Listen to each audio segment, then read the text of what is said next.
জানো তো রিঙ্কু, তোমার ভাই এমন একটা কাজ করলো না, আমার মান সম্মান সব শেষ করে দিয়ে গেল। रुको जरा सबर करो। এই যে আমার ভাই ফোন করেছে। দেখো আবার কোন সর্বনাশ আমার ঘরের মধ্যে ঠেলে।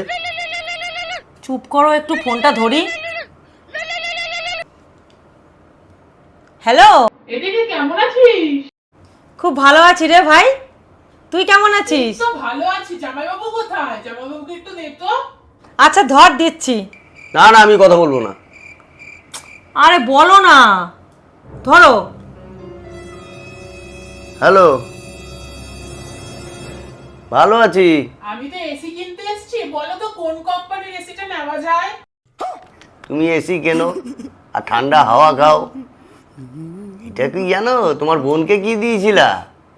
কিছুই তো দাও নাই, শূন্য হাতে আমার কাছে পাঠিয়েছিলা। আরে জামাইবাবু রাগ করছো কেন? এসি তো আমার জন্য না, এসি তো তোমাদের জন্য। ও আমাদের জন্য?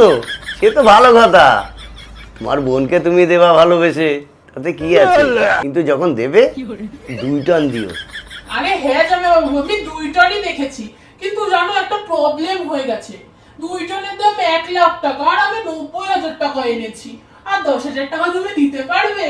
ও 10,000 টাকা কম? ও কোনো ব্যাপার না, আমি তোমার অ্যাকাউন্টে এখনই দিয়ে ঠিক দিচ্ছি। আছে ঠিক আছে। আচ্ছা কতক্ষণ পরে আসবে? আরে 2 ঘন্টা লাগবে আসতে মাত্র।